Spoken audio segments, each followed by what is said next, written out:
en esta lección quisiera darles herramientas para poder hacer teísmo clásico. En otras palabras, hermanos, no quiero darles el pescado, quiero enseñarlos a pescar, si me permiten.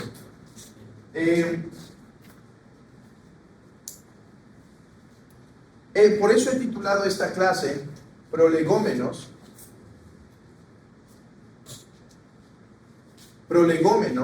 al teísmo clásico. Prolegómenos al teísmo clásico. Esta lección tiene como propósito, repito, darles las herramientas que les permitan recuperar el teísmo clásico. Yo hubiera podido elegir dar algunos atributos como la aceidad, la impasibilidad y demás, pero ya hay esos libros allá afuera.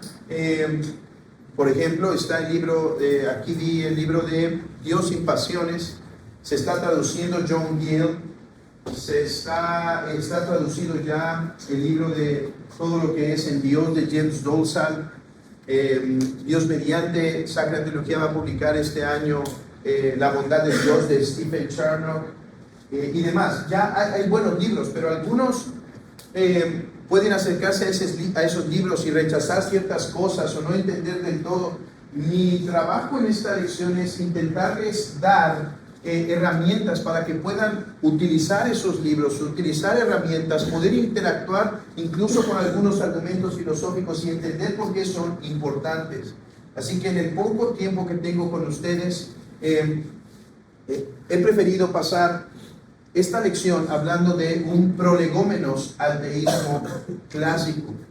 Ahora, ¿qué es? Primero definamos términos otra vez. ¿Qué es un prolegómenos? Ustedes quizá habrán escuchado que Kant escribió un libro que se llama Prolegómenos a la metafísica.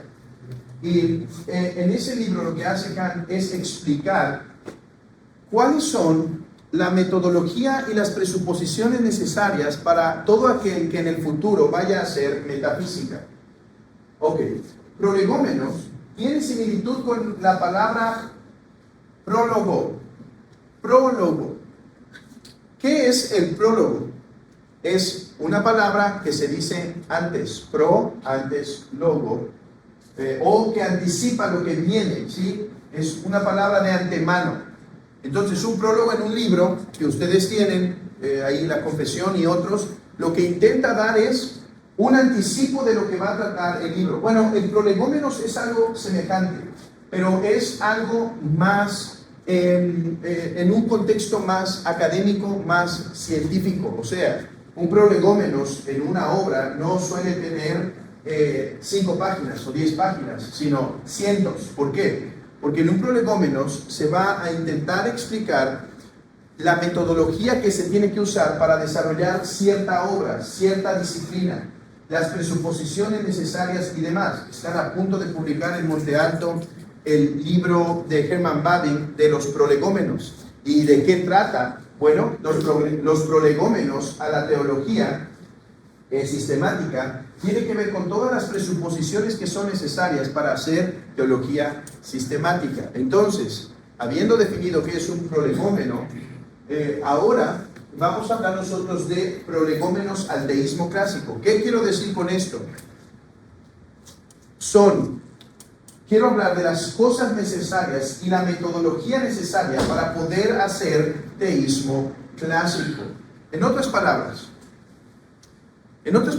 y voy a tomar prestada esta confesión. En otras palabras, hermanos, el capítulo 2, párrafo 1 y 2 de nuestra confesión, no puede ser confesado sin ciertas presuposiciones y metodología particular.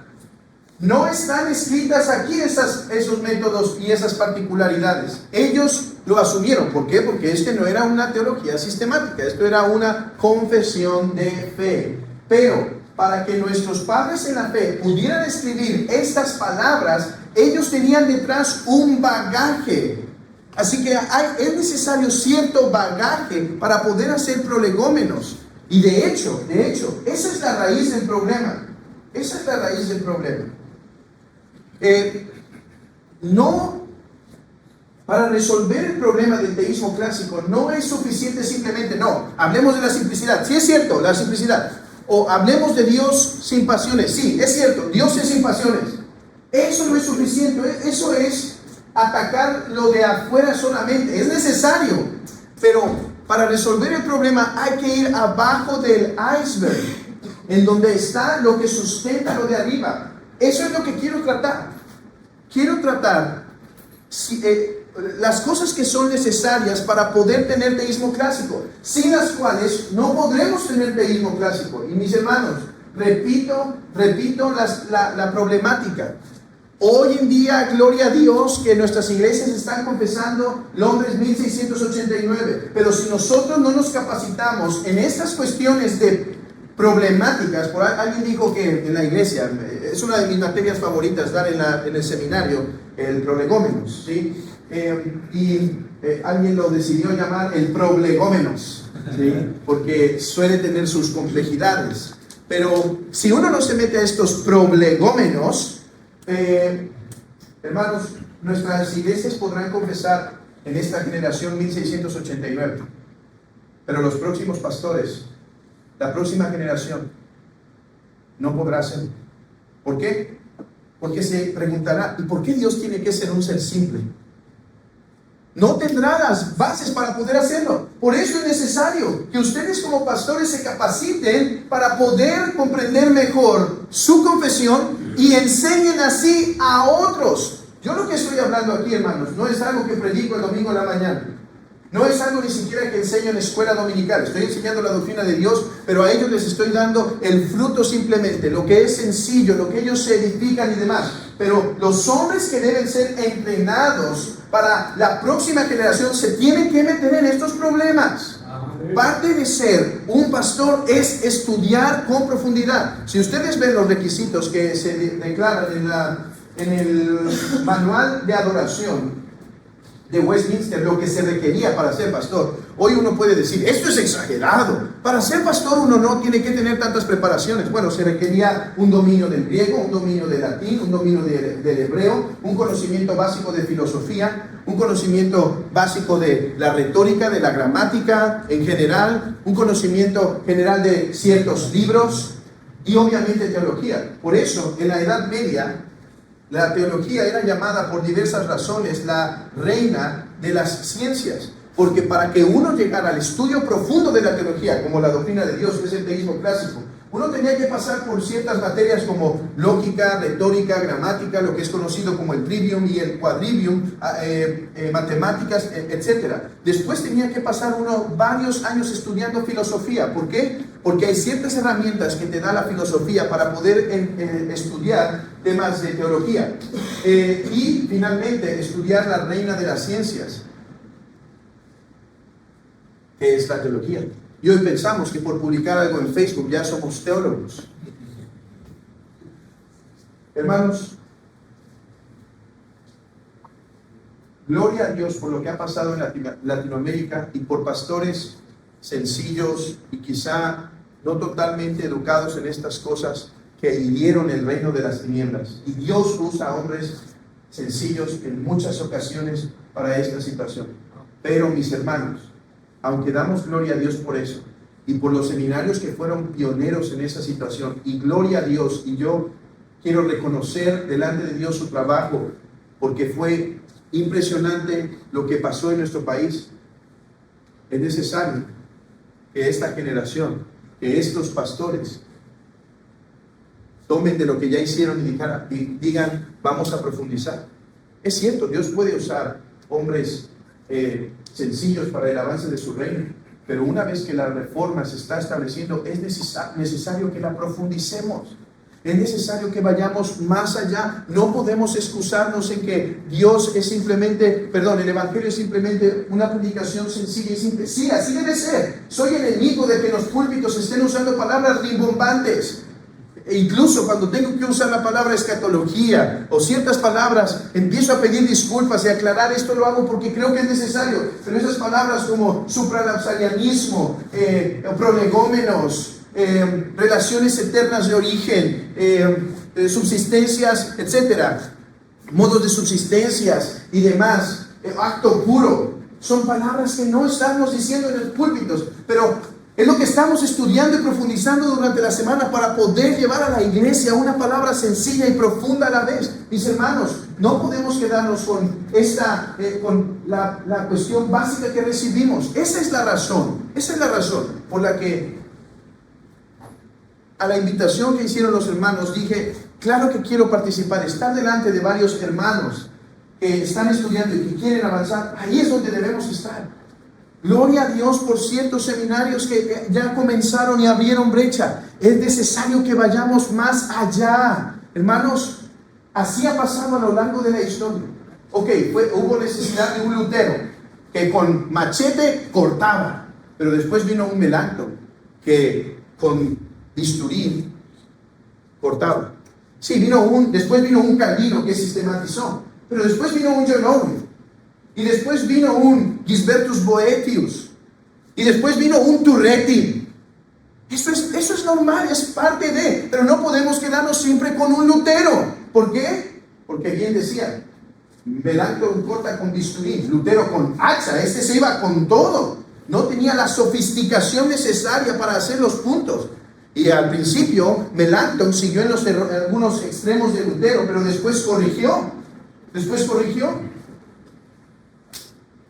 Es necesario que nos metamos en temas más complejos, en estos temas problemáticos. Es nuestro trabajo.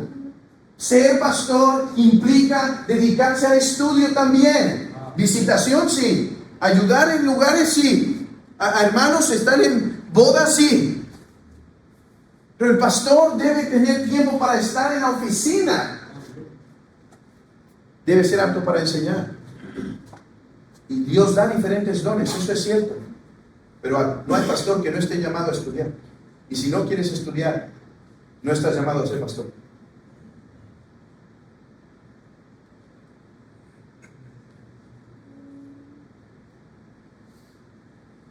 Así que veamos cuáles son estas verdades que tenemos que confesar para hacer teísmo clásico.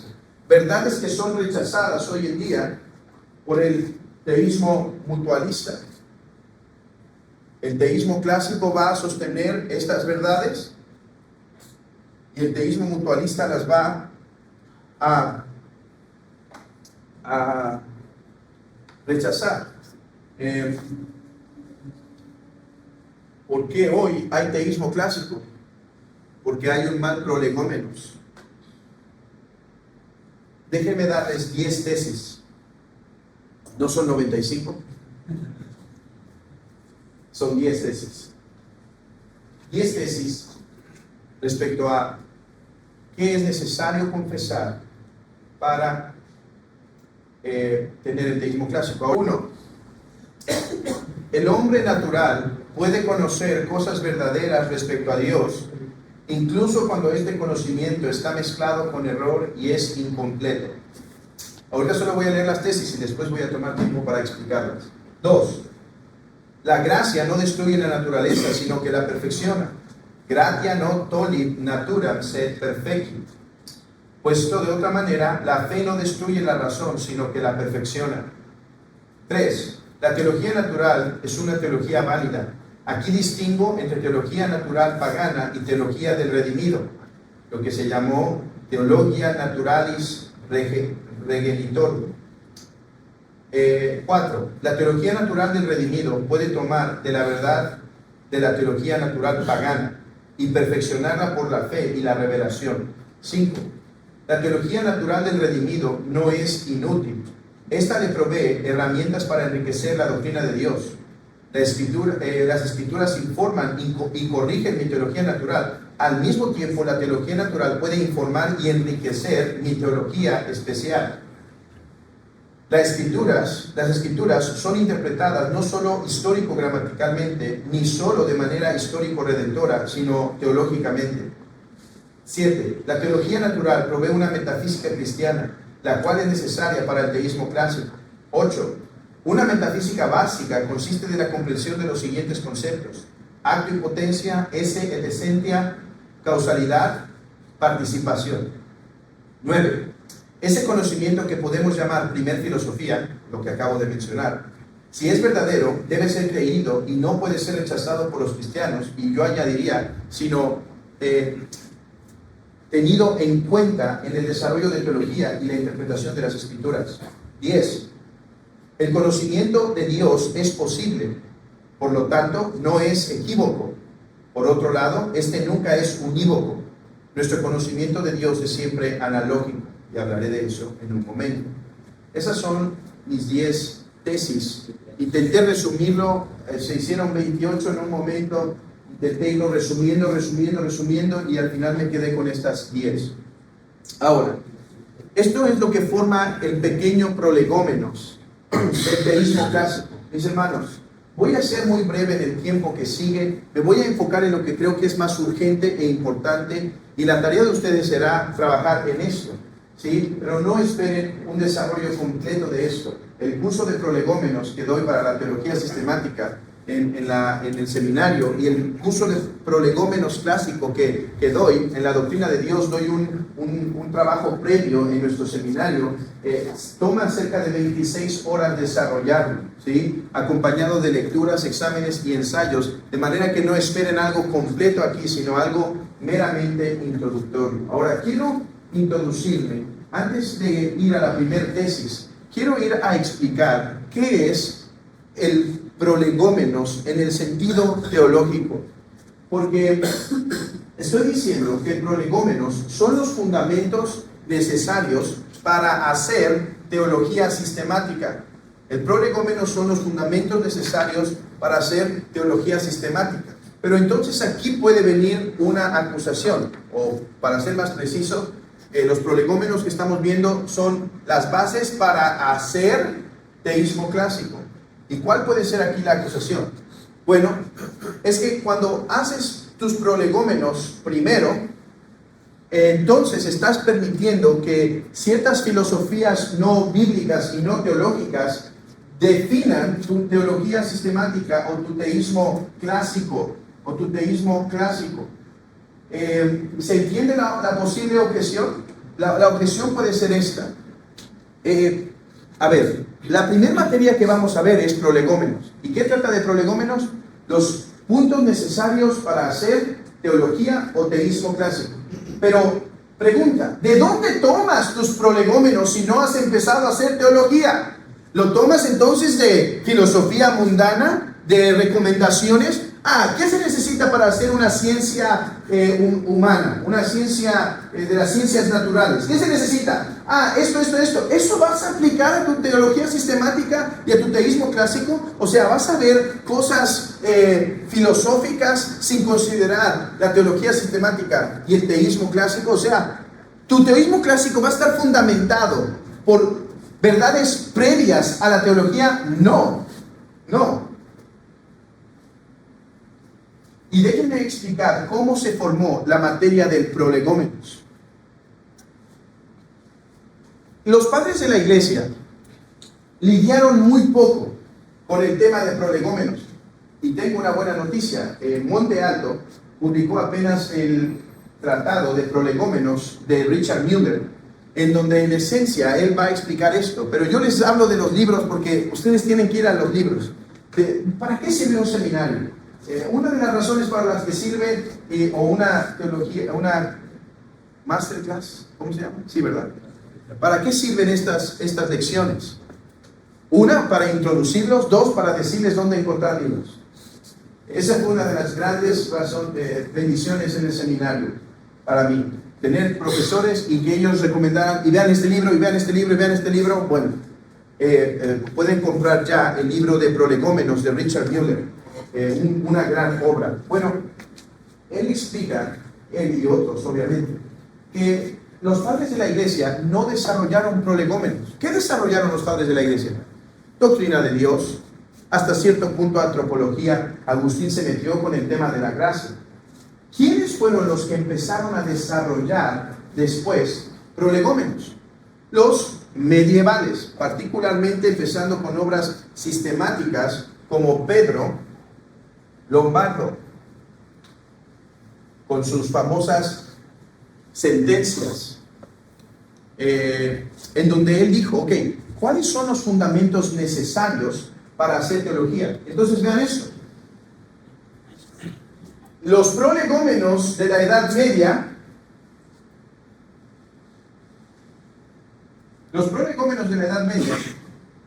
fueron la consecuencia necesaria de la doctrina de Dios, de la doctrina del hombre, de la doctrina de la gracia, de la doctrina del pecado, y en base a esto que se había reflejado en la patrística,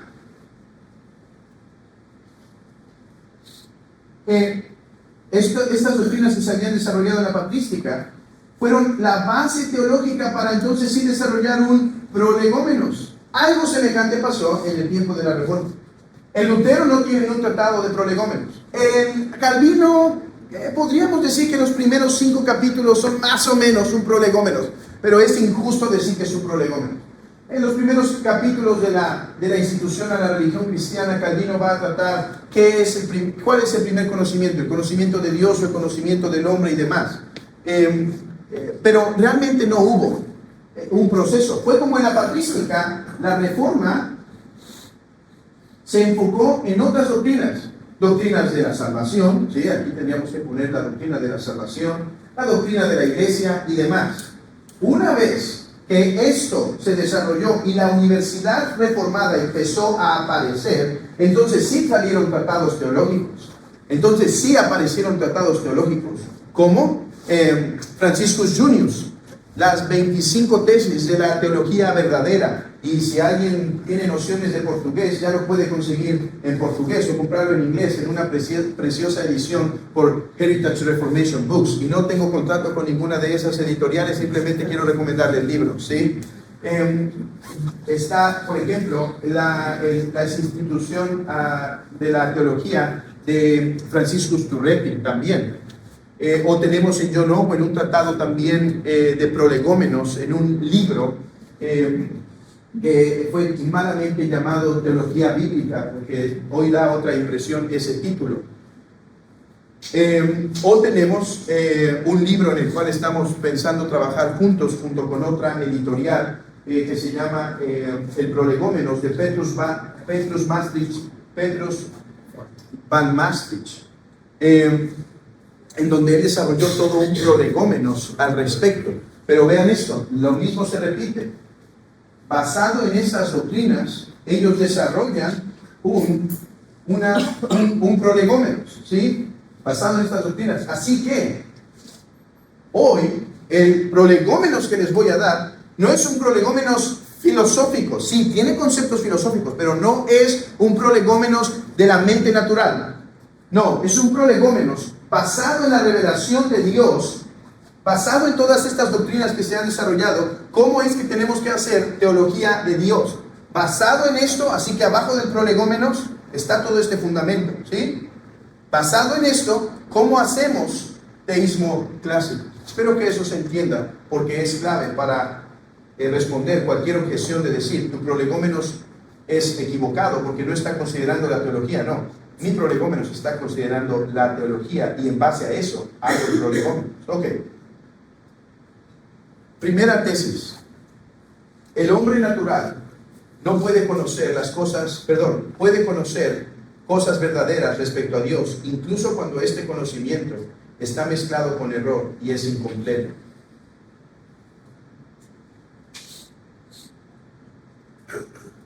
Romanos 1 asume el conocimiento de Dios por el hombre. El hombre puede conocer cosas verdaderas. ¿Cuáles? Su eterno poder y deidad se hacen claramente visibles por medio de las cosas hechas, de modo que no tienen excusa. Es cierto, lo tergiversan, lo corrompen, es verdad, pero para corromper algo uno tiene que tener cierta verdad. Para poder corromperlo uno tiene que poseer ciertas verdades. Nosotros no interpretamos este pasaje como Cornelius Van Til. Van Til dijo, ahora, Van Til es un hombre complicado en ocasiones. ¿Por qué? Estoy de acuerdo con la crítica que le hizo un filósofo al respecto, que Van Til suele contradecirse en ocasiones de lo que dice. Así que yo voy a hablar de lo que presenta, aunque en ocasiones puede decir o contradecirse en otro punto. Pero él dijo que debemos entender Romanos capítulo 1 de forma federal. Y estoy usando el concepto federal en el sentido pactual. O sea, dice que el hombre conoce las cosas de Dios, su eterno poder y deidad. Él dice, en Adán podíamos. En Adán podíamos. Así que nosotros, en Adán, conocimos el eterno poder de Dios y su eterna deidad. Pero a través de la naturaleza. Pero eso fue en Adán. Una vez Adán cayó, el hombre ya no puede. O sea, este texto dice Van Til, no habla de la realidad actual de la humanidad. El hombre ya no puede conocer el eterno poder y la gloria de Dios a través de las cosas hechas.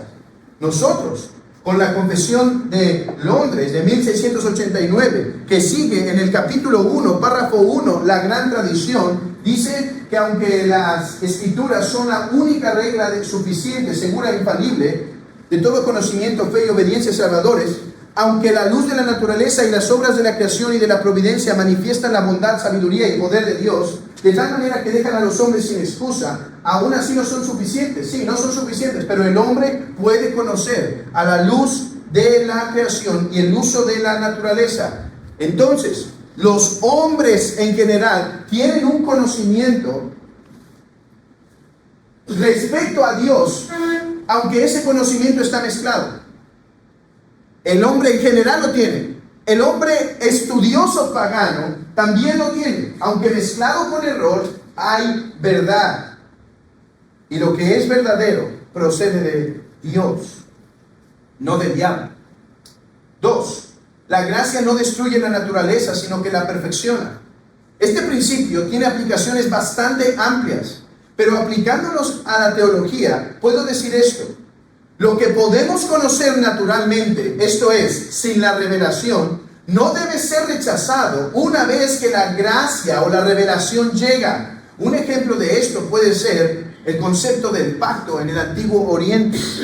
Ustedes han leído seguramente tratados respecto a el pacto, cómo se entendía el famoso concepto de berit en el Antiguo Oriente. Y hoy en día sabemos, por ejemplo, que la razón por la cual hubo 2 tablas de la ley en el monte Sinaí no fue porque en una se escribieron 4 mandamientos y en la otra 6.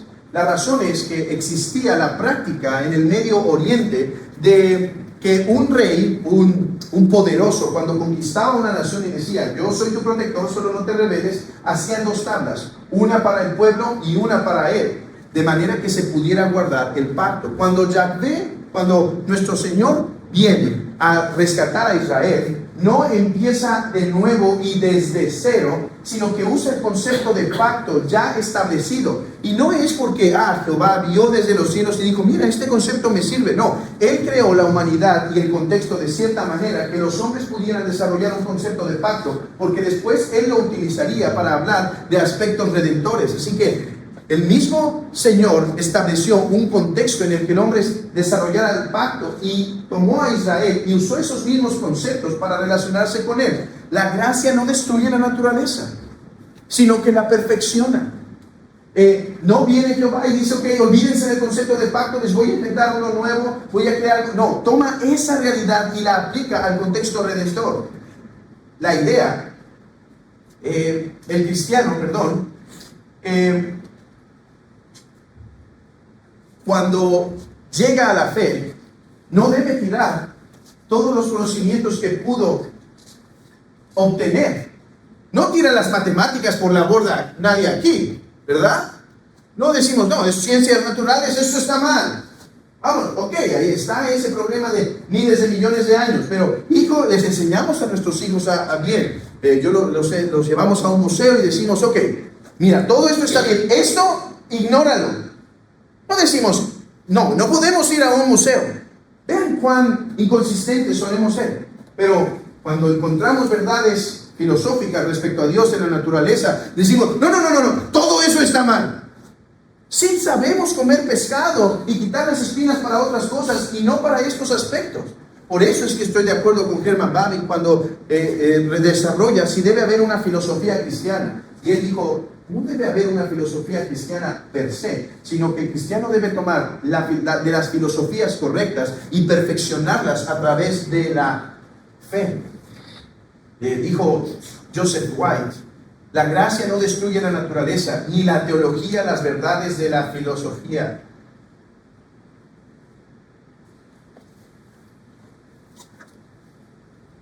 El día de hoy va a salir en nuestro canal de Sacra Teología un video que hice con el doctor Manfred Svensson, un chileno, y él explica una realidad que hubo en la iglesia reformada. Imagínense esto, hermanos. Llegan a su seminario, bautistas reformados, y llega el profesor y dice, tengan sus libros, y ustedes lo ven, está muy bonito, y es la ética de Aristóteles. Dice, ok, ponte en pie y lee el capítulo primero de la ética de Aristóteles, la ética a Nicomaco, así se llama, a quien se la dedica, Nicómaco. ¿Qué pensarían? Este no es un seminario reformado. Aristóteles está en sus pasillos. ¿Saben que la gran mayoría de universidades protestantes enseñaban así la ética clásica? Uno de los grandes héroes, Petrus Martyr Bernini, tiene un comentario extensivo, y en el libro Manfred Svensson demuestra cómo esto fue la actitud tradicional hacia la ética de Aristóteles y su política. Y lo mismo pasó con su filosofía respecto a la metafísica, porque la gracia no destruye la naturaleza, sino que la perfecciona. Claro, Bernini va a tomar el capítulo primero de la ética a Nicomaco y va a decir, ok, esto dice Aristóteles, en esto está bien, aquí se equivocó. Claro, porque la gracia perfecciona la naturaleza, la fe perfecciona la razón, pero no la destruye, no la desecha. Y esta sí es la postura de Van Til. Van Til dice, y puedo decirlo después de haber estudiado Van Til 4 años y ser un acérrimo vantiliano, en México decimos de hueso colorado. No sé si eso tiene traducción paraguaya, pero así, o sea, férreo, ¿sí? Y Van Til dice que la verdad es una, así. De manera que Aristóteles, aunque tuvo verdad aquí, o Platón tuvo verdad aquí y aquí, debido a que tiene este error, entonces deséchalo todo, porque si su Dios es un Dios falso e idólatra, y no puedes aplicar verdades como la simplicidad de Dios o acto puro y demás a nuestro ser y la fe, porque eso vino de la boca de Aristóteles, quien adoró un falso Dios. ¿Qué dice la tradición clásica? Aprende a comer el pescado y quitar las espinas, así como lo haces en muchas otras áreas. Si Aristóteles dijo algo bien, y es correcto, y es verdadero, lo debes recibir, no porque lo dijo Aristóteles, porque la verdad es de Dios.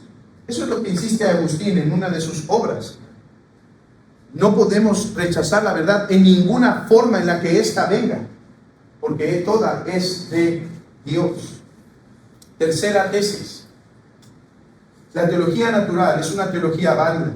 Aquí distingo entre teología natural pagana y teología natural del redimido.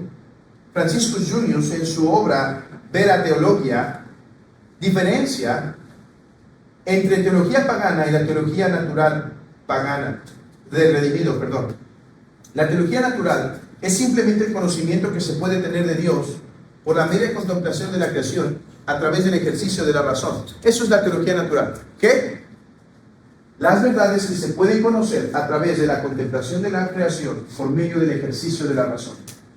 O sea, sin considerar la revelación directamente. La teología natural del redimido merece el nombre de teología. ¿Qué está diciendo aquí Franciscus Junius? Franciscus Junius dice, bueno, los paganos dijeron cosas verdaderas respecto a Dios Sí, en ese sentido puede decirse entonces que tuvieron una teología natural, pero después dice Junius, ahora si nos ponemos medio estrictos, teología es el conocimiento verdadero respecto a Dios, así que en un sentido entonces los teólogos paganos no tuvieron tal cual una teología, pero el cristiano sí puede tener una teología natural verdadera. ¿Por qué?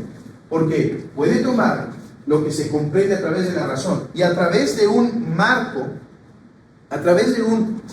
de referencia usado como ley negativa, puede establecer y dirigir su teología natural. Entonces, el cristiano tiene un marco. El marco me permite no errar. ¿Qué es el marco? La revelación. ¿Sí? La revelación. ¿Qué es aquí la teología natural? La teología natural es el conocimiento de Dios a través de la contemplación de la creación por el ejercicio de la razón. Entonces, todo lo que puedo conocer sin la revelación directamente es teología natural.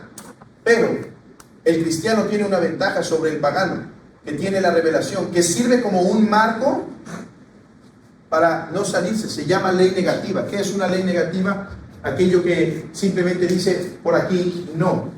O sea, regrésate. No te dice cómo hacerlo, ni te da los resultados, pero te dice, por aquí no vayas. Es lo que está confesando nuestra confesión en el capítulo 1, párrafo 1, cuando dice la luz de la naturaleza. ¿Sí? Aunque la luz de la naturaleza y las obras de la creación, etcétera, nos revelan a Dios, eso no es suficiente. Es cierto, no es suficiente para darnos la salvación, pero eso no quiere decir que es inútil. Y el cristiano puede tener una teología natural verdadera. La teología natural, cuarta tesis del redimido, puede tomar de la verdad de la teología natural pagana y perfeccionarla por la fe. La teología natural del redimido puede tomar de la teología natural pagana. Si esta es la teología del redimido, teología natural del redimido, digamos que esta es la teología natural del pagano, en donde no hay un marco de referencia y en vez de un círculo bonito hay error y demás. Bueno, el cristiano puede decirle, compadre, esto lo desarrollaste súper bien y está bien, lo voy a tomar para desarrollar mi teología natural. Hermanos, eso hacen todos los días a través de otros conocimientos, a través de la ciencia, a través de lo que conocemos y demás. Quinta tesis: la teología natural del redimido no es inútil. Esta le provee herramientas para perfeccionar su doctrina de Dios. Porque alguien puede decir, ok, existe tal cosa como teología natural del redimido. Ya, lo doy por sentado, lo doy como válido. Pero, ¿y para qué me complico con esas cosas? ¿Para qué me complico con esos conceptos que son tan difíciles? Mis hermanos, si eso viene un miembro y me dice, hermano, estoy dudando entre qué leer, ¿sabes? Mi esposa tiene problemas, estoy dudando entre si leer un libro de teología natural para perfeccionar mi teología natural o un libro del matrimonio. Yo le voy a decir, mi hermano, lee el libro del matrimonio, por favor. Pero a un pastor tengo que decirle, no la puedes rechazar. Lo tienes que estudiar, es difícil, ok, inténtalo y esfuérzate para ello. ¿Por qué? Porque la teología natural tiene muchos beneficios. Beneficios como apologéticos para la defensa de nuestra fe, porque demostramos que nuestra fe no es antirracional. Es cierto, es suprarracional, pero no es antirracional. Fortalece nuestra fe, además, cuando vemos la fortaleza de los argumentos. Pero, además, me da herramientas para profundizar en mi doctrina de Dios. Déjenme usar el ejemplo de un teólogo que habló sobre los ángeles. Hermanos, ¿qué podemos decir de los ángeles según las Escrituras? Podemos decir que son seres espirituales. ¿Qué significa eso, hermano? ¿Qué significa que los ángeles son seres espirituales? No tienes la respuesta con la pura Biblia. Y si sí, ¿cuál? ¿Qué son los ángeles? Con la Biblia explica qué son los ángeles, aparte de decir son seres espirituales. Pero si usamos de la metafísica, o sea, del estudio de aquellas realidades que están más allá de la física, podemos decir muchas más cosas, porque entonces podemos definir qué es un ser espiritual. Dice un teólogo, la Biblia dice muchas cosas sobre los ángeles, pero las escrituras no explican su naturaleza como tales. No se puede entender a partir de las escrituras cuál es la ontología de los ángeles. Lo más que se puede decir es que son seres espirituales, pero lo que eso significa es algo que se conoce a través de otras ciencias, la metafísica, como dice este autor, partiendo del principio de que los ángeles son sustancias puramente intelectuales. El razonamiento metafísico iluminado por la fe, puede llegar a un cierto conocimiento indirecto de las propiedades genéricas de esas sustancias. Algunos creen que era vanidad la filosofía de la discusión que se hizo en la Edad Media sobre cuántos ángeles caben en la punta de un alfiler.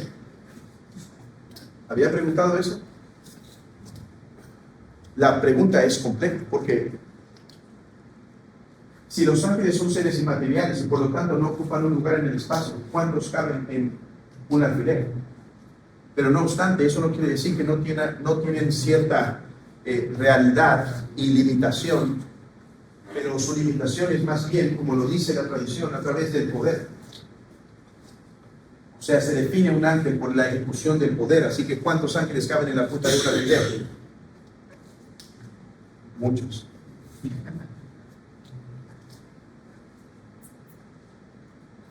Interesantemente, John Gill, que demos gracias a Dios por lo que el legado está haciendo para traducir John Gill, tenía una doctrina de los ángeles sumamente elaborada.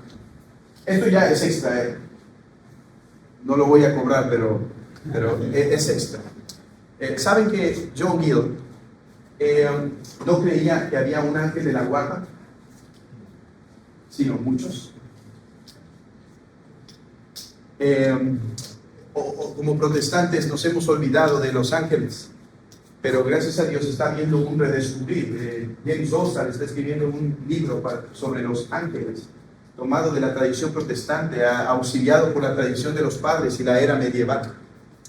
Pero bueno, eso fue noticias extras, ¿sí? Última hora. 6. Las escrituras son interpretadas no solo históricamente, sino de manera no histórica redentora, histórico-gramatical, ni histórico-redentora solamente, sino teológicamente. Hermanos, demos gracias a Dios. Cuando uno llega a la fe reformada, cae en extremos equivocados. Y empezamos a decir, MacArthur, dispensacionalista, ¿cómo es posible que lo citaste en un sermón?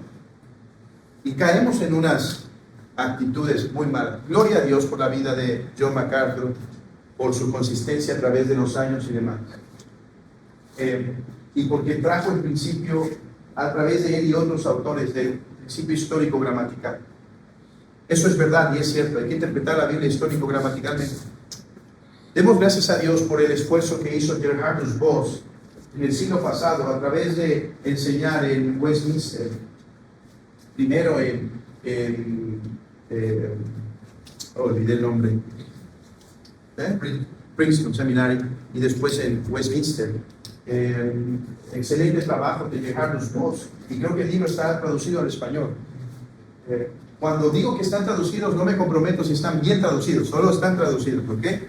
Ya ustedes verán si están bien traducidos, y si no, reclamen a quien no lo tradujo bien. Solo no le reclamen a Saca Teología, ellos no les pueden reclamar, ¿ok?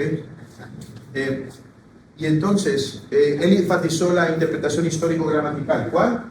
Bueno, David, cuando tomó las piedrecillas, no significa esperanza, amor, esto. No, era un tipo de Cristo. Gloria a Dios por eso. Cada domingo yo uso esa herramienta para predicar a Cristo en el Antiguo Testamento cuando me toca predicar el Antiguo o el Nuevo, no importa. Vemos la unidad de las Escrituras. Pero hay una interpretación teológica que es necesaria.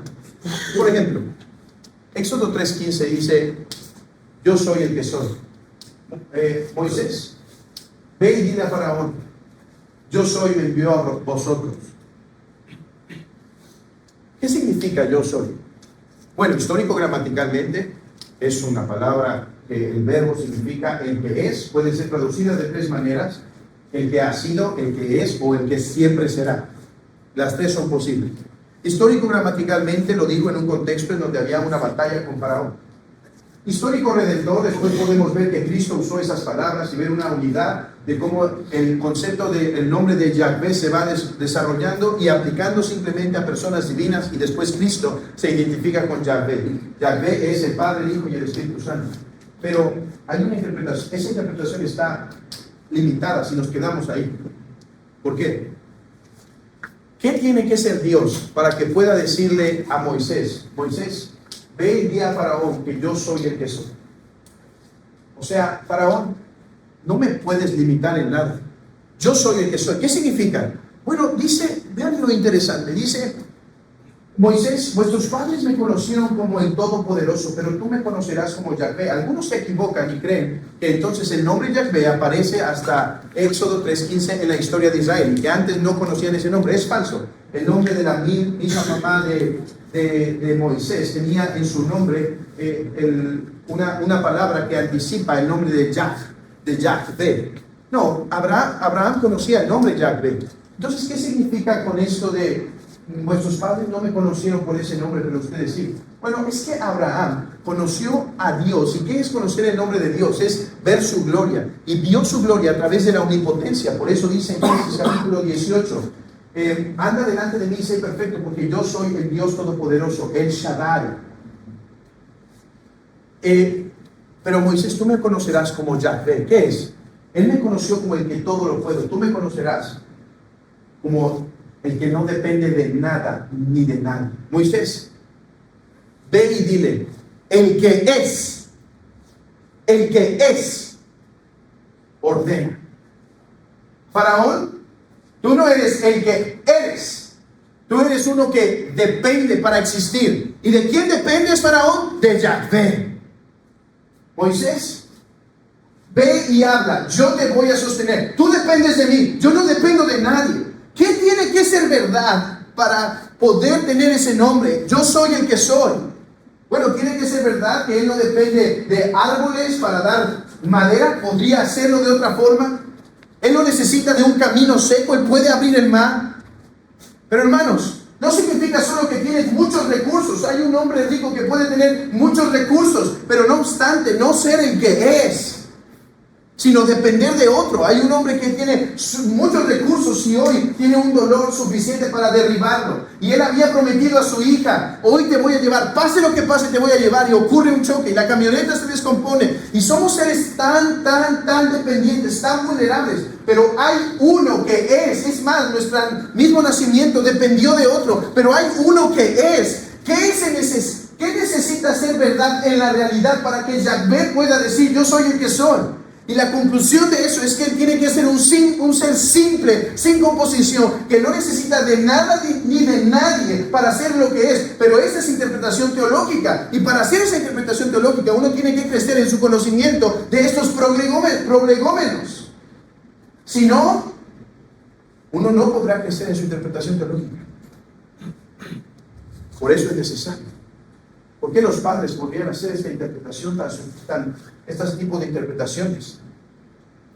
No era porque eran alegoristas, y no vamos a tragarnos la historia de este Adolf Harnack. Es que se metieron en la filosofía y corrompieron la historia. No, hay un artículo que no hemos publicado, pero se los voy a pasar a ustedes. El artículo es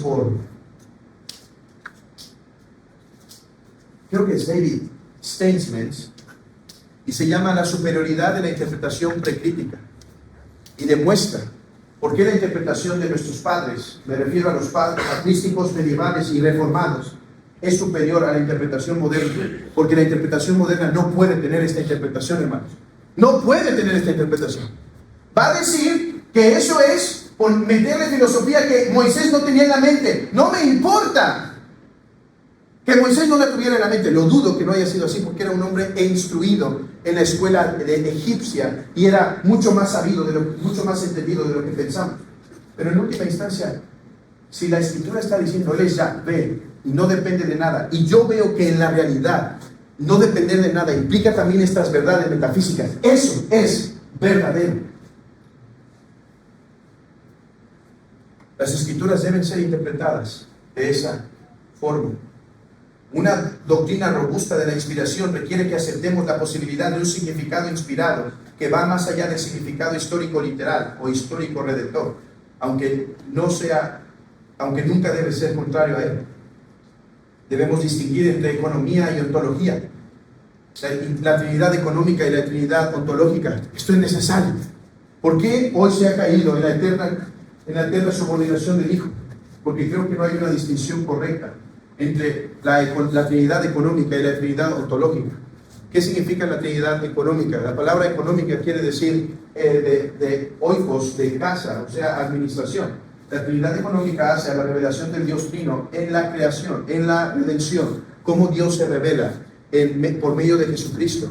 La Trinidad ontológica es las verdades que siempre han existido en el ser divino. Déjenme poner un ejemplo para no tardarme en esto, porque me he desviado bastante de mis notas en estas breves exposiciones, pero en palabras sencillas.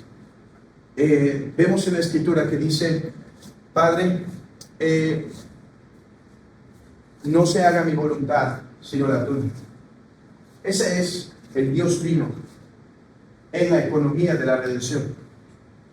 Pero nosotros distinguimos de esta manera. Cristo solo pudo decir eso porque era hombre, porque era verdadero, porque en la voluntad, en la esencia divina hay solo una voluntad.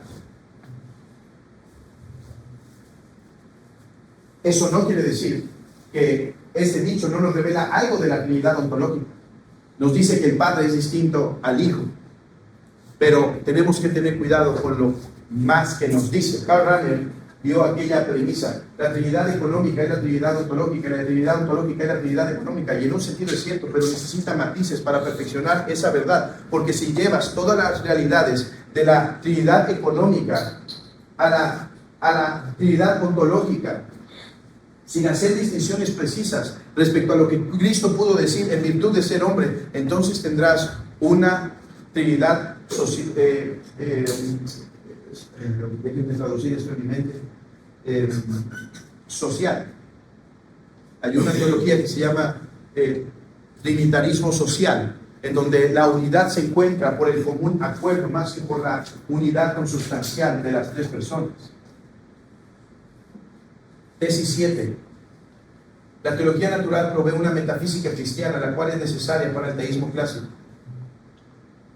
Muchos se equivocan al interpretar la suma teológica. Muchos critican la suma teológica y ni siquiera la han leído, ¿sí? Muchos critican a Aquino y ni siquiera leen algo. ¿Qué hace Tomás de Aquino? En la primera parte de la suma, cuestión primera y cuestión segunda, donde se habla de las famosas pruebas de la existencia de Dios. ¿Saben para quién escribió eso Aquino? No lo escribió para el mundo apologético. Tiene otro libro que se llama Suma contra Gentiles, que sí lo escribió. Algunos creen que le especulan que particularmente para el mundo musulmán. ¿Para quién escribió la Suma teológica?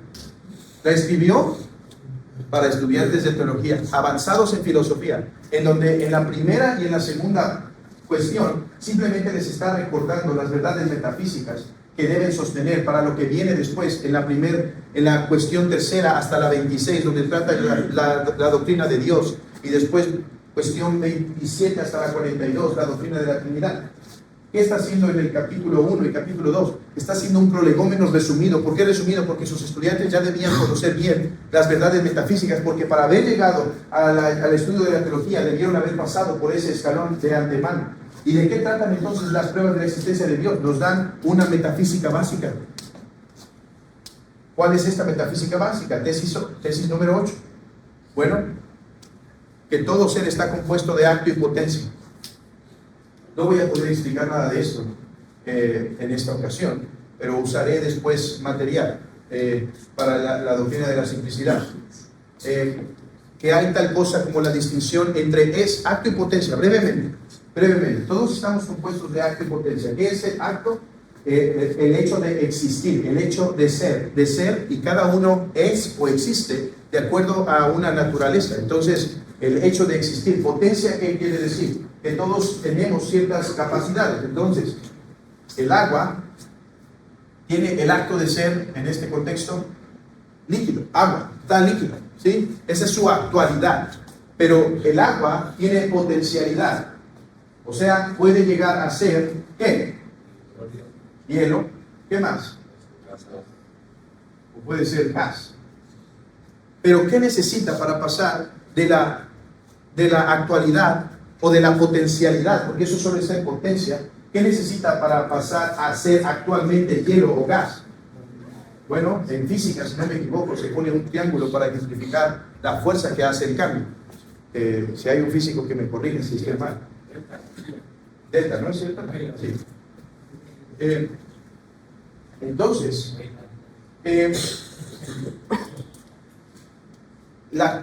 el objeto puede pasar por la causa de otro. Todos estamos así. Todos tenemos una actualidad y una potencialidad, y esa potencialidad se activa por un factor externo. Tengan ese concepto, porque va a ser importante para entender qué significa que Dios es simple. Que Dios es simple significa más de que no tiene cuerpos. Que no tiene cuerpos. La confesión dice, Dios no tiene partes, no tiene cuerpo, partes. ¿Y qué incluye partes? Esto incluye una parte, ¿saben? Actualidad y potencia es una forma de estar compuesto. Ese y esencia, ¿qué quiere decir? Que se puede distinguir entre la esencia de algo y el hecho de existir de ese algo. Si yo ahora les describo la naturaleza de un unicornio, ¿qué podría decirles? Bueno, es un ser con un cuerno. ¿Qué más? Alas. Y puedo describir su esencia, y eso no significa que tiene o que ha tenido un acto de existir.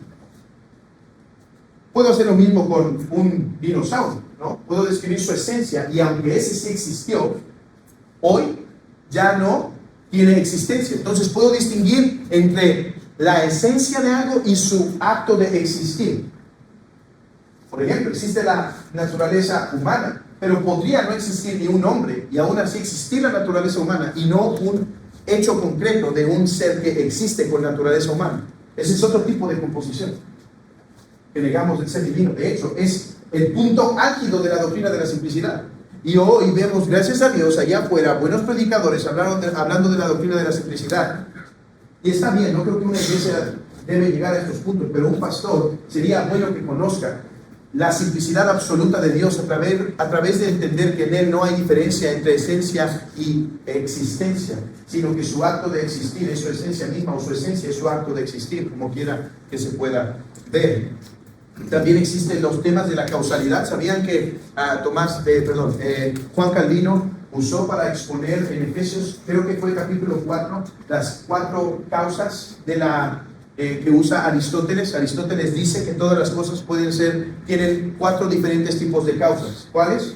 Causa formal, causa eficiente, causa teológica y causa material. ¿Sí?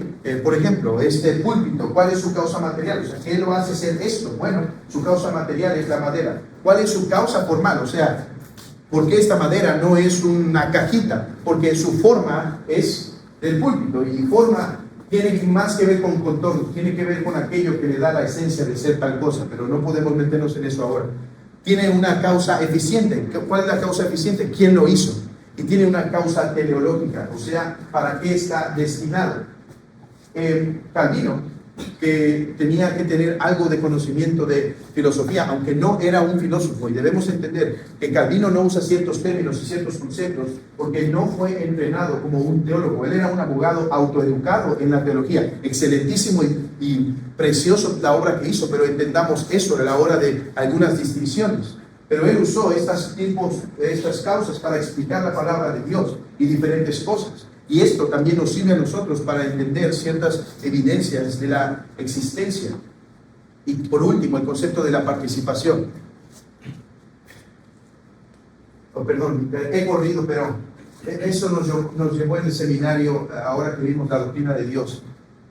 Tan solo yo expliqué esto a través de la Suma Teológica con los hermanos en la iglesia, y nos llevó cerca de 5 horas explicar cada uno de estos conceptos, paso por paso, leyendo. Así que yo he hecho una masacre ahora mismo para ustedes. Pueden dormir si no me sentiré mal. Solo no ronquen para que no despierten al de al lado, por favor. Por último, El conocimiento que podemos llamar primer filosofía, si es verdadero, debe ser creído y no puede ser rechazado por los cristianos. Por último, el conocimiento de Dios es posible. Esto es, por lo tanto, no es por lo tanto equívoco. Nuestro conocimiento siempre es analógico y nunca unívoco. ¿Qué quiero decir? Déjenme poner un ejemplo para explicar esto y abro tiempo para preguntas. Decimos que Dios es tres personas. ¿Qué es persona? Y aquí es donde creo que algunos caen en el error, o por lo que caen en el error de la eterna subordinación del Hijo. ¿Qué es persona? La tradición dice, nuestro concepto de persona respecto a Dios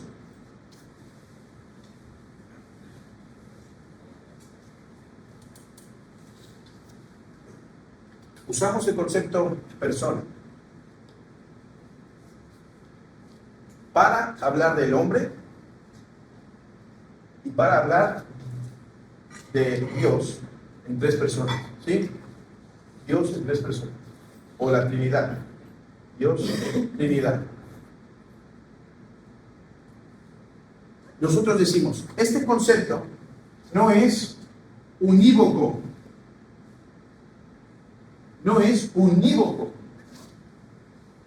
O sea, cuando digo persona respecto al hombre y respecto a las tres personas, no estoy diciendo exactamente lo mismo. Se dice que la persona es una conciencia individual. Yo no estoy diciendo eso cuando estoy hablando del Trino Dios. Eso sería un triteísmo. Pero tampoco es equívoco. ¿Qué quiere decir equívoco? Quiere decir, no significan en lo absoluto nada semejante. No, la tradición dijo esto es analógico. Analógico, o sea, el Concilio Laterano de 1200, no me acuerdo si es 1215 o 1225, definió la analogía como la similitud en mayor disimilitud. O sea, hay similitud, pero hay disimilitud. Hay continuidad, pero hay mucha discontinuidad. Similitud o mayor disimilitud, creo que es la forma latina de decir. Pongamos otro concepto, el concepto del amor. ¿Qué quiere decir amor en el hombre? Bueno, una pasión, en un sentido. Pasio no tiene más sentido. Pasio es algo que es provocado. El amor es provocado en el hombre. Y quiere decir el movimiento del alma de inclinarse hacia algo queriendo su beneficio. En el hombre, el amor aparece y baja y demás. Entonces no es unívoco en Dios. Ahora, tampoco es equívoco, no es que no haya absoluta nada. El hombre es hecho a imagen y semejanza, pero más bien es analógico. Hay similitud en mayor disimilitud. ¿Por qué? Porque el amor de Dios es eterno, no es creado, no es engendrado, sino que eternamente te ha amado. Por tanto, hijos de Jacob, no habéis sido consumidos, porque yo Jehová no cambio, dice el texto. O hablemos de la misericordia.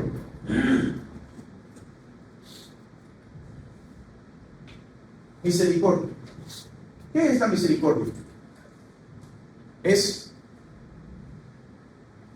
sentir un mover, literalmente con miseria, de donde viene la palabra, es sentir miseria con alguien. O sea, ve a alguien que está en miseria y uno siente esa misma miseria, con miseria.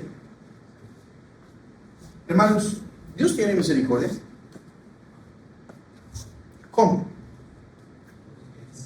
¿Cómo Dios tiene misericordia? Analógicamente. ¿Qué significa? Y este es el ejercicio de hacer teología. ¿Qué significa? Tomás de Aquino, en una de las cuestiones sobre la misericordia de Dios, dice, claro que Dios tiene misericordia, pero quitemos lo defectuoso de la misericordia que tiene el hombre y perfeccionémoslo. Este es otro punto que tuve que haber puesto en mis tesis sobre la doctrina de Dios, que hacemos a través de tres vías: la vía de la causalidad, la vía de la negación y la vía de la... hay diferentes formas de llamarlo, podríamos llamarlo eminencia. Entonces, decimos, a ver, si el hombre tiene misericordia y es algo bueno, en última instancia refleja algo de Dios, ¿sí? Pero negamos, esto se llama también, solo voy a dar los términos, ustedes quédense nada más con esto. Por ejemplo, esto se llama teología apofática o catafática, que quiere decir negación positiva y negativamente hablando, ¿sí? Entonces, la negación es, ok, pero Dios no tiene misericordia doliéndose con algo, porque Dios no se puede doler. Entonces, ¿qué es la misericordia? Y esto nos ayuda a definir términos, y es por eso que los escolásticos son buenísimos en eso, por definir términos. Dice, en última instancia, ¿qué es la misericordia? Sino el deseo de aliviar el dolor de otro.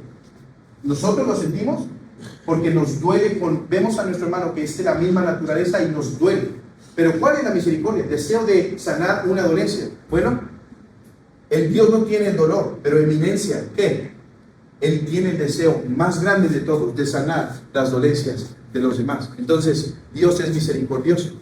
Y por eso puedo predicar. Sin explicar todo esto, el domingo en la mañana al pecador, Dios puede tener misericordia de ti, si vienes a Cristo y te arrepientes. Esto es algo importante y quiero aclararlo antes de acabar mi segunda exposición. Mis hermanos, esto es algo que tiene que darse en contexto de seminario, pero no caigamos en el error de temer predicar antropomórficamente. Pregunta Agustín, ¿qué es la ira de Dios? Y en su comentario al Salmo 2, él explica que es una forma humana de describir algo que en Dios es perfecto. Pero no es que Dios está enojado siempre. No, más bien es la consecuencia de su perfecta santidad y justicia. Pero en Dios no hay una emoción de ira como en nosotros. Pero eso no quita que tenemos que predicar la Biblia con la sencillez que la Biblia lo predica. La ira de Dios se revela desde el cielo contra toda impiedad e injusticia.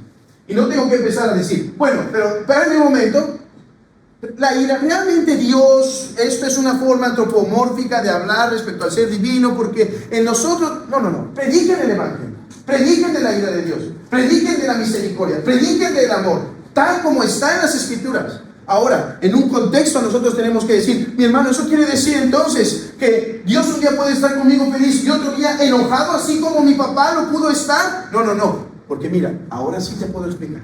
La ira es un concepto antropomórfico para hablar respecto a Dios, pero ¿qué crees? Dios es inmutable y no cambia. Y esto quiere decir entonces, bla. Por eso hay que estudiar teología. Por eso hay que profundizar. Para proclamar el Evangelio santo y puro y edificar a la iglesia de Cristo que Dios ha puesto bajo nuestras manos. No sé si hay alguna pregunta, alguna duda. Mismo sistema de hermano. Levanta la mano y dejamos que el pastor como de esta sesión de preguntas y respuestas. Ok, eso quiere decir dos cosas. O hay un excelente maestro, o no entendieron nada, o que hay un pésimo maestro. Me quedo con la segunda. No, sí, hermano. Una pregunta con respecto a la doctrina de la simplicidad. Así como diste recién un ejemplo de la misericordia, ¿podrías dar un ejemplo de cómo una predicación común, normal, puede negar la doctrina de la simplicidad? ¿O cuál es un error frecuente que se comete desde los púlpitos de este sentido?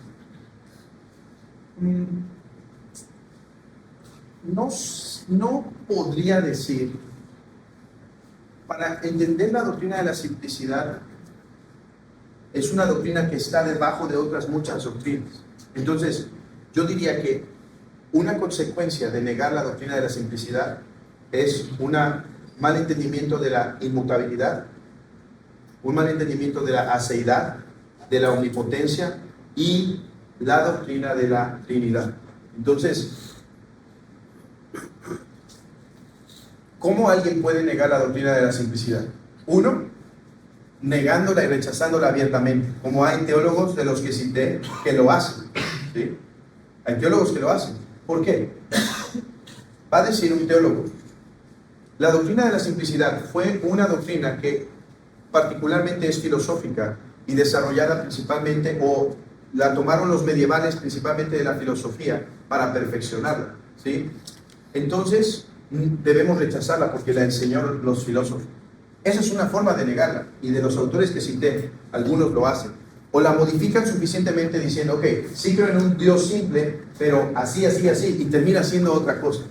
Pero John Frame, al negar la inmutabilidad, está negando en última instancia la simplicidad. ¿Por qué? Porque está diciendo que Dios sí está compuesto de acto y potencia, que Dios tiene ciertas cosas en su ser, que a través de la ejecución, no sé, de la oración, entonces Él puede cambiar a otro estado y demás. Entonces, a través de esas otras doctrinas es que se niega. Entonces, así es como podría decir al respecto.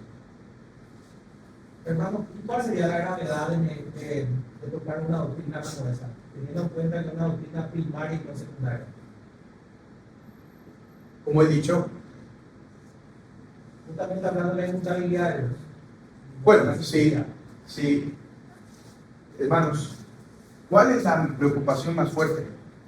Entonces estamos adorando un Dios que no es el Dios de la Biblia. Eso es lo más importante para mí. Estamos llamados a adorar a Dios y a conocerlo.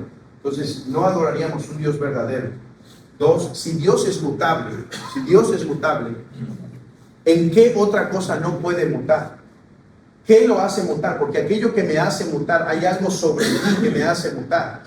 Y para mí, en última instancia, lo que se termina afectando por último es el Evangelio. Porque ¿de dónde viene la idea del universalismo?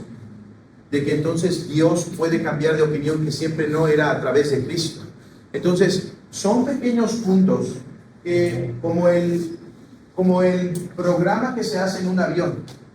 Se programa la computadora para que te dirija un pequeño desvío, a la larga te lleva. ¿Por qué cita Craig Carter que hay alguien que ya no cree en que Isaías fue inspirado, sino que el libro de Isaías está escrito por 3 diferentes Isaías? Porque Dios no puede conocer el futuro, porque está limitado a conocer el futuro a través de las acciones de los hombres. El punto es, hermanos, yo sé que a veces yo entiendo eso, ¿no? En mis exposiciones y las cosas que el Señor me permite hacer, a veces parezco paranoico, diciendo, hermano, eso no va a pasar.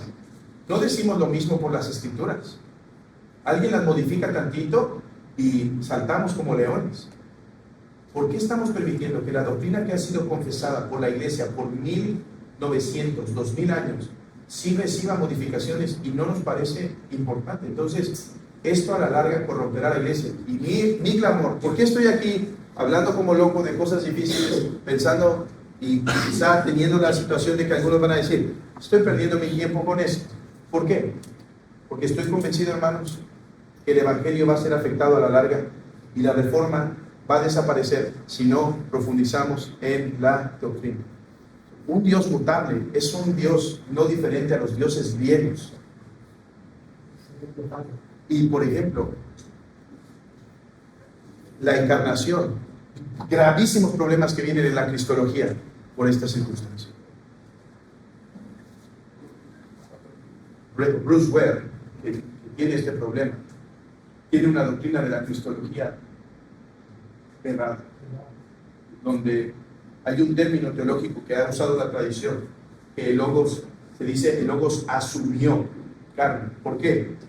No se convirtió, no es que se puso encima algo, la naturaleza divina no cambió. Y Bruce Ware, en su forma de explicar la encarnación, cae en el error de decir, como si la esencia divina tuvo que haber mutado en un sentido para poderse encarnar en Logos. Entonces, esto trae consecuencias en muchas áreas. Sin querer caer en un anacronismo, en función de lo que tú estás hablando hace rato del origen de la teología del teísmo mutualista, podríamos decir entonces que el arminianismo vendría a ser un punto de vista incoherente en función de esta mutabilidad del ser de Dios, tener que considerar previamente un futuro en base a la decisión del hombre para en función de eso decretar. Estoy convencido que así es. Hay un gran teólogo clásico hoy en día que se llama Fred Sander, y él creo que es wesleyano, medio arminiano. Pero para mí es una inconsistencia ser teísta clásico y ser arminiano. Sí.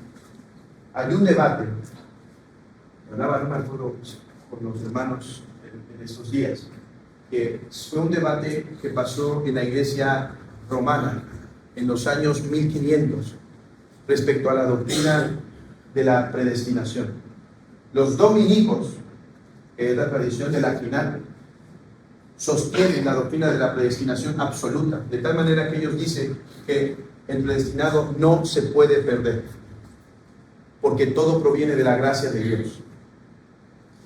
Los jesuitas, que fueron el brazo del papado, que tuvieron la preeminencia en el Concilio de Trento, ellos decían prácticamente arminianos. De hecho, de ahí viene después el molinismo. Jesús Molina, una modificación de eso. Hay un fenómeno, y esto se publica en un libro que se llama Beyond, más allá de Dort y del Auxilis, así se llamó ese concilio, el Auxilis, de Auxilis. Y hubo un fenómeno bien particular, porque después se publicaron los cánones de Dort, en el mismo contexto. ¿Saben qué es lo que pasó? Protestantes se unieron con los dominicos intelectualmente para rebatir los jesuitas y los arminianos. Cuando los dominicos escucharon de los cánones de Dort y los leyeron, dijeron, esto es mucho más moderado y condensado de lo que habíamos escuchado antes, y lo alabaron. Vean el debate intraconfesional. Hoy diríamos, no, compadre arminiano, vente, tú eres conmigo para luchar contra Roma. Y sí, en un sentido sí, porque hoy en día la doctrina de la justificación y eso, los arminianos la están defendiendo y demás, y son nuestros hermanos y demás. Pero vean cómo teológicamente los teólogos protestantes se pusieron del lado de los dominicos para debatir a los jesuitas y arminianos. ¿Y por qué existe el arminianismo? ¿Por qué las iglesias, ahorita las iglesias son protestantes y calvinistas por ustedes, hermanos, que están fuertemente arraigados a esto? Pero sin una doctrina sólida de Dios, la próxima generación será tentada a regresar al arminianismo, porque es un Dios más hecho a nuestra imagen y semejanza. ¿Cómo Dios va a ser así? ¿Cómo Dios tan malo va a predestinar así? Y entonces, arminianismo en la casa. ¿Por qué? Porque tuvimos grandes doctrinas del calvinismo, 5 puntos, pero no tuvimos tiempo para meditar en la doctrina de Dios.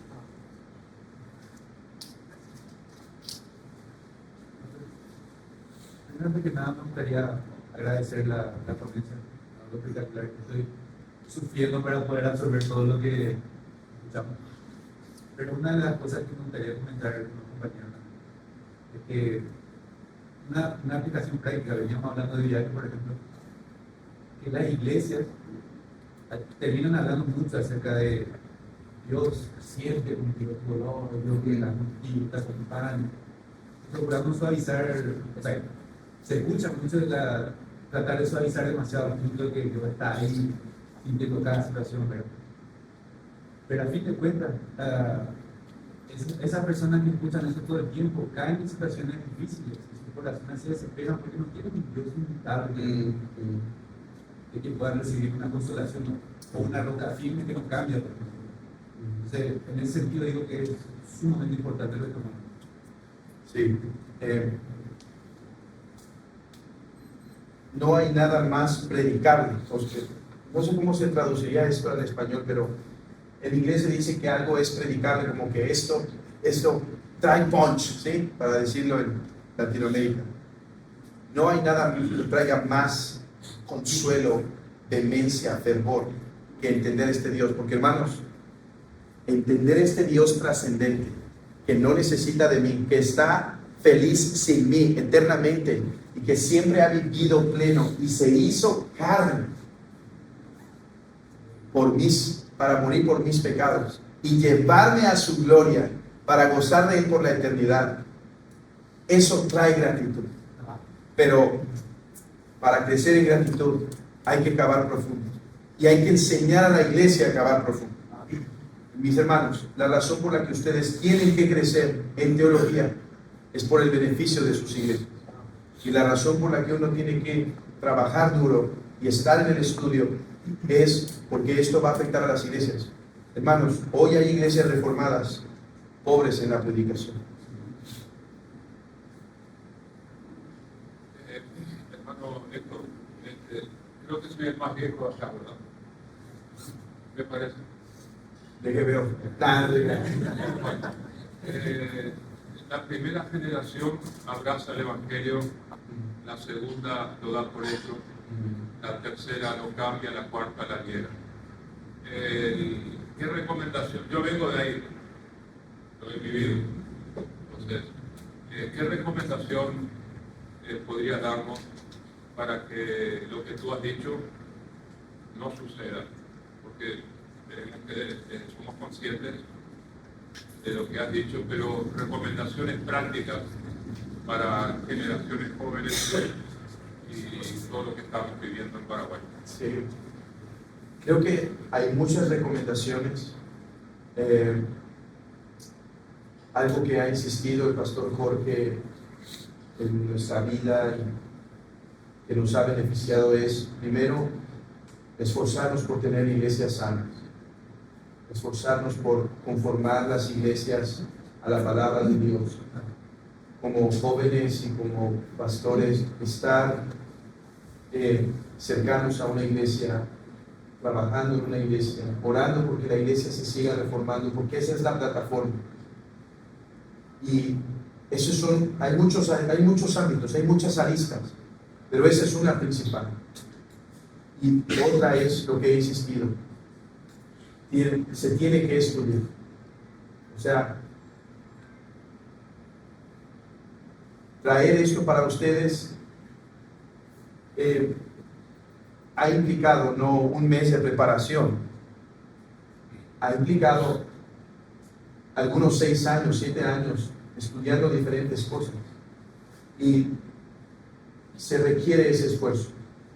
Gloria a Dios que por los seminarios que hay, estudien en un seminario. Está el seminario de legado confesional, están otros seminarios de oportunidad, está Sacra Teología. Estudien en un seminario, pero sepan algo, y este es mi gran problema con algunos seminarios. Tuve en mi casa un presidente de un seminario, no voy a dar nombres por respeto, pero de uno de los seminarios reformados, se supone que reformados más grandes de Latinoamérica. Saquen sus conclusiones y no me pregunten nombres. Hay que ser consciente.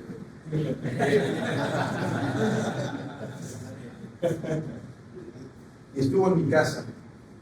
Yo le hablé respecto a mi tesis doctoral que quiero hacer ahora para mi PhD. Yo quiero hacer una tesis respecto a la tradición protestante y el tema de las relaciones eternas de origen, de la divina Trinidad. Cuando yo le hablé de eso, él me dijo, hermano, eso no es herejía. Yo le dije, hermano, con todo respeto, y lo traté con todo respeto, le dije, hermano, eso es lo que dice nuestra confesión de fe. Cuando dice en el capítulo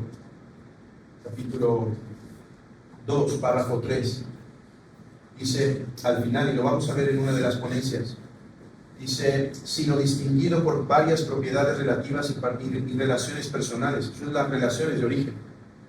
Ahora, no me espanta si ustedes no sabían esto, hermanos, o que un miembro de la iglesia no sepa, pero el presidente de uno de los seminarios más grandes, eso nos habla de la condición de los seminarios. Y mi gran problema es que vacunan a la gente, diciéndole, estudia un año y tienes una maestría en divinidades. Hermanos, yo creo que tener el nivel de una maestría en divinidades se ocupan años, 8 años trabajando arduamente. Uno no podía estudiar teología antes sin pasar al menos unos 8 años estudiando teología. Uno no podía tener un grado de teología si no pasaba años estudiando. Entonces, mi punto es, estudien en un seminario, pero úsenlo como una catapulta para seguir profundizando. Ahora, no estoy diciendo que todos los pastores deben dominar esto al 100 y demás. Lo que sí estoy diciendo es, que tienen que profundizar en esto y no parar, porque yo creo que Dios da diferentes dones para diferentes iglesias. Creo que una iglesia de la montaña, donde quizá no hay la misma educación, el pastor se va a beneficiar de esto y traerlo sencillo, y a lo mejor no va a tener que ir a todos, pero los dones que Dios les usó, úsenlos para el beneficio. Y mi gran deseo es que los que están, Dios ha dotado con entendimiento teológico y capacidades intelectuales, busquen la oportunidad de especializarse en teología, para hacer teología desde nuestro Latinoamérica. Porque el primer mundo está cayendo. No podemos depender de los amados libros toda la vida. Necesitamos hacer teología desde nuestro contexto. Y vean esto, hermanos. Vean que venga alguien del teísmo clásico, a enseñar teísmo clásico de Estados Unidos, donde quizá asume que ustedes tienen un conocimiento de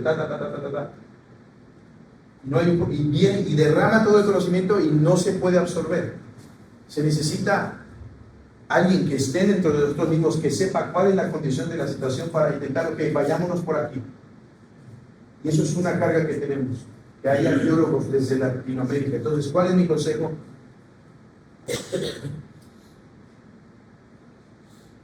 Oremos por las iglesias que Dios ha levantado, porque esas son la plataforma. Y si va a haber un seminario, tiene que ser arraigada a una sana iglesia. Y profundicemos en la doctrina, hermanos. Estudiar cuesta.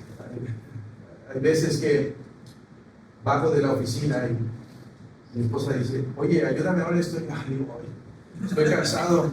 Me dice, ¿de qué? ¿De qué estás cansado? ¿Qué? Ya mejor me paro y voy. Hermanos, estudiar es difícil. Pasar 8 horas estudiando es difícil. Se tienen que hacer sacrificios. Se tiene que decir no a muchas cosas. Pero tenemos que hacerlo. Les recomiendo un libro de un francés. Se llama La vida intelectual. En el primer capítulo, y ese lo copié y lo puse hasta en mi Twitter hace años, se lo leía a mi esposa frecuentemente. Él decía, no muchos comprenden el cansancio y el sacrificio que se hace cuando se dedica uno a la vida intelectual. Tú vas, trabajas en la obra, llegas y te reposas. Dice, pero el que trabaja intelectual, con la mente, no encuentra descanso muchas veces. ¿Por qué? Porque cómo descansar la mente que no puede parar. Recomiendo mucho ese libro. La vida intelectual de Serti Langes se llama. No voy a escribirlo en el pizarrón porque no quiero errar, pero es un nombre francés y lo tiene traducido por Rua. ¿Aquí hay por Rua? ¿La editorial por Rua? ¿No? Bueno, lo pueden encontrar en Google Books. En Kindle. Okay. Sí, bueno. Creo que, no sé si cuánto más tiempo. No van a comer. Ya quiero hacer una pregunta relacionada con lo que usted habló, que la metafísica como herramienta o a partir de la palabra de Dios. La doctrina de la inmutabilidad que estuvimos hablando, desarrollar ese concepto, ese saber que tenemos en el día de hoy. Si hubiese logrado de esa manera, sin el uso de la metafísica o otra herramienta, solamente con la palabra de Dios, en sentido, sin usar estas herramientas, usar la metafísica, para llegar a ese concepto de inmutabilidad. Yo creo que un hermano con la Biblia puede tener un concepto suficiente de la doctrina de la inmutabilidad con la pura palabra. Ese es mi punto. Pero que para profundizar sí se requieren ciertas herramientas que no todo cristiano debe tener, pero el pastor debe tener. Sí, ¿no? Una pregunta: ¿cómo hacemos para traer estos conceptos del teísmo clásico cuando vivimos en una sociedad muy desconectada, postmoderna, ¿no? Por ejemplo, yo en mi universidad también, yo estudio filosofía, y para mí ha sido muy difícil estudiar a los filósofos clásicos, por ejemplo, porque siempre te empiezan la filosofía de Foucault, Derrida, postmodernos, y tenemos un concepto, ¿no? Tenemos una idea donde ya la metafísica está destruida, ¿sí? En la sociedad misma. Entonces, hablar de estos temas muchas veces se ven incluso como loco, ¿no? Entonces, ¿cómo podemos hacer tanto en la iglesia y tanto en el ámbito académico para traer otra vez estos conceptos que históricamente se han descendido? Es una pregunta difícil. Yo tengo el mismo problema, estoy haciendo una licenciatura en filosofía y tengo el mismo problema. Lo que hago es que siempre en mis trabajos contrasto todo con un filósofo clásico y se tienen que aguantar los profesores. En la iglesia, enseñando la doctrina de Dios. Eso es clave. Pero hermanos, se necesita hacer toda una reforma educativa. Y esto que hablé del trivium y el quadrivium es algo que se tiene que enfatizar. En la iglesia estamos empezando una academia de artes liberales. Ese es el otro proyecto que, si Dios permite, vamos a levantar en unos años. Esta academia de artes liberales, las artes liberales no tienen nada que ver con Moltmann y liberalismo teológico, tiene que ver con aquellas materias, disciplinas y verdades que ayudan al hombre a liberar sus potencias, a hacerlo florecer. Entonces, nosotros vemos que la educación que reciben en la escuela la tienen que tomar, pero es insuficiente. O sea, hermanos, la educación que yo tuve en México fue muy pobre en muchos aspectos. Entonces, a través de diferentes hermanos que están bien comprometidos con la escuela clásica, que es el trivium y el quadrivium, hemos empezado una escuela de artes liberales. Tenemos un hermano que ha leído mucho y le encanta este tema y él da literatura clásica con los muchachos. Y están leyendo la Ilíada, la Odisea. Y nosotros estamos haciendo otro proyecto con nuestros niños, también de escuela clásica. Leemos la Odisea juntos con las niñas y les enseñamos latín y demás. Y en esta academia yo estoy enseñando historia de la filosofía a los muchachos. Entonces, para entrenarlos, ¿no? en este aspecto. Entonces, la pregunta es más amplia de lo que la iglesia hace, pero fíjense esto, hermanos, ¿dónde nació la universidad? No en qué país, eso sabemos que es Francia. ¿Dónde nació la universidad? La iglesia. La universidad es la consecuencia de monasterios que se convirtieron en universidad. ¿Por qué? Porque nosotros como cristianos promovemos el conocimiento, promovemos la intelectualidad, promovemos el desarrollo de la ciencia. Entonces, esto requiere algo más amplio, que nosotros lo que estamos haciendo, a veces veo nuestros esfuerzos y con eso de la Escuela de Artes Liberales que hemos empezado y demás, y veo que son en Guadalajara, México, digamos, pininos, como algo tan insignificante, pero yo espero que eso dé fruto. Y mis hermanos, así ha sido, nos tocará sembrar, a lo mejor a mis hijos les tocará mejor y ellos harán algo mejor. Ustedes han escuchado del renacimiento del siglo XV y siglo XVI, pero hubo un renacimiento previo, el renacimiento carolingio. ¿Y cómo empezó?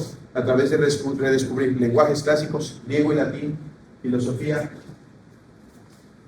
los clásicos, y hubo un renacimiento. Carlomagno mandó que se implementara la lectura de las escrituras en todo lugar, y el mundo analfabeta se disminuyó por un mundo que ahora sabía leer, y todo promovido por un rey católico. Claro, tiene algunas cuestiones sanguinarias, sí, es el Carlomagno, pero fue a través de eso que vino el renacimiento carolingio en el siglo XVIII en el siglo VIII y IX, a través de un erudito que tenía a su lado, no me acuerdo de su nombre, creo que era Abigio o Ambigio, no me acuerdo exactamente, pero lo que preguntas implica una cosa más grande es mi carga. Si el Señor me da vida, mis dos grandes metas mis tres grandes metas es seguir trabajando en la iglesia local, establecer un seminario lo más formalmente posible, teológicamente, y establecer una academia de artes liberales en nuestro contexto. Hermano. Quisiera hacer una última pregunta para salir después al almuerzo. Ok. Continuando en la cuestión práctica de todo lo que estamos aprendiendo, teniendo en cuenta que acá están pastores y maestros de distintas iglesias, ¿podrías compartirnos cuál es, por ejemplo, la práctica semanal de tu iglesia y tuya como pastor para que las próximas generaciones no pierdan todo esto que estás enseñando, específicamente en tu iglesia y tuya como pastor? No soy el mejor ejemplo, Pero un ejemplo. Mi semana está dividida en diario, tiempo con Dios. Eso es importante, hermano. La comunión con Dios es indispensable. 2, yo diría pasar tiempo sustancial en la oficina. No soy el mejor ejemplo porque creo que paso quizá un poquito de más de lo que debería a veces, pero todas mis semanas son de 8 de la mañana a 6 de la tarde con comida y demás, pero de lunes a sábado en la oficina, estudiando, trabajando en diferentes proyectos y demás. Esa es mi semana. Y en las tardes hago visitación. Pero yo les puedo recomendar algo. Pongan un día de estudiar. Lloyd Jones recomendaba, usa las mañanas donde estás más fresco y usa ya de las 11, 12 en adelante para otras cosas. Pero otra recomendación es, en lo que puedan intenten estudiar inglés. Porque por más que tenemos sacra teología, legado, todo lo demás que están intentando hacer gran esfuerzo, las grandes obras no están en español. Las obras modernas. Hay algunas, pero no todas. Y a veces hay imprecisión. Por ejemplo, gracias a Dios por Monte Alto, que está trayendo en Herman Babbing en español próximamente, pero es una traducción del holandés al inglés y del inglés al español. Nosotros estamos a punto de hacer algo semejante con Petrus Malmastris. Estaba en latín, se tradujo al inglés y nos lo vamos a traducir del inglés. Ahora creemos que es mejor que nada, pero no es lo ideal. Entonces, eso y aprender inglés, estudiar firmemente unas buenas porciones durante la semana y libros complejos. No dejen el seminario, cualquiera que esté, no lo dejen, pero tómenlo como una catapulta para más.